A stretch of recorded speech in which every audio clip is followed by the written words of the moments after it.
iPads and other devices are called tablets because they belong on tables.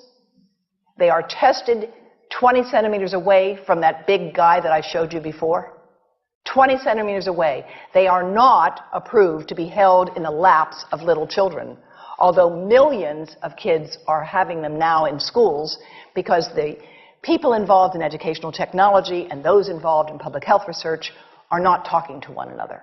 Because if they were, they would understand that you're giving children a two-way microwave radiating device, and if you must give them such a device for learning purposes, put it on airplane mode so that it's not sending and receiving signals as it does otherwise. Now, this is some new modeling, again, that we've developed with colleagues in Brazil, and we can share with you how we've done it. We first start out with the MRI and create the model with 1 millimeter voxels, and this is quite a bit of work goes into creating this, and here is what it looks like after a period of 6 minutes. And that's really not as bad as it might look, because you see the red area only gets partway through the eye of the adult, right? The one that we're really concerned about is this one with the young child. And this is a 3-year-old brain that we modeled. And you see that by the end of that 6-minute call, the peak radiation, yellow and red, is getting all the way into almost both eyes. And again, this is one call, and it's not going to kill anybody. It may not cause any biological effect whatsoever for 1 call or 2 calls or 3 calls. But the question is, what's the cumulative impact of this kind of exposure? How do we evaluate it? And I want to show you an example of some of the work that we are doing now that I'm releasing here for the first time. And this is a modeled microwave radiation dose of a 6-year-old with greater levels to the frontal and temporal lobes, eyes and cheek. And watch this here. Now, yellow, white, and red are the hottest, all right? And if you look carefully, you will see it's going into the eye, the nose. Do it again, just so you'll get to see it. And partly into the brainstem. Now, that's just showing you that there's going to be some exposure into that area of a young head. It doesn't tell you that there's any biological effect, right? Now, the next slide is going to show you something that might be of interest to students and faculty here. And that has to do with exposure to the reproductive organs. We call them the gonads. I think you say the testicles. And bone marrow. And look here at the radiation as it gets into the groin area. And that's just from having a mobile phone modeled into the pocket. And this, again, is based on a normalized SAR with I think we had a dipole antenna. Now, the breast. The breast is mostly fat, contains a lot of fluid. Things that contain fat and fluid cook faster in the microwave oven. Now, a cell phone can't cook anything, all right? Mobile phones do not pop popcorn. That was a fraud.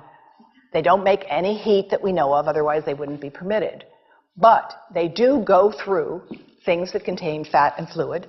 And we are now working at Environmental Health Trust with scientists at the University of California, San Francisco, scientists at formerly the president of the American Cancer Society of California, because we are seeing women who keep cell phones in their bras. Has anyone seen a woman put a cell phone in her bra? Hands up, please. Please tell them you've heard now why they shouldn't do that. And here I want to show you our first case report from 2009, and we now have many more. This was a Chinese-American woman who used her cell phone 4 hours a day in her bra for 10 years while she was driving. Now, and you drive with a phone on your body. The phone is smart. It's going to go from one tower to another, and it's going to say, here I am, where are you, here I am. And it's going to be going to max power each time it moves from one cell tower to another. And there it was right next to her chest. And the tumors that developed right under the antenna of the phone. unusual tumors. But in the meantime, people have a right to know how you can minimize exposure. And again, I think this information is available on our website, will be available on yours. Remember, if you have to give a phone to a child, put it on airplane mode. And think about this. That microwave oven, it works because there's a metal box around a microwave signal, and the signal pings all over the place. Next time you get into an elevator or a train for any length of time, put your phone on airplane mode.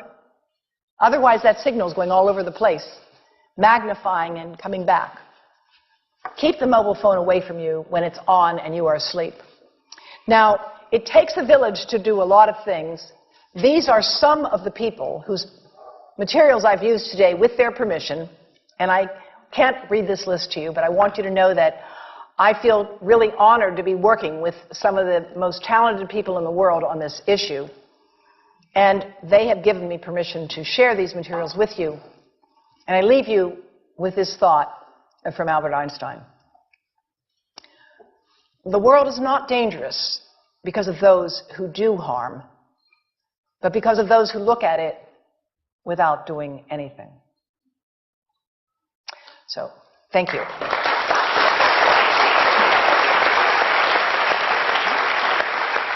thank you.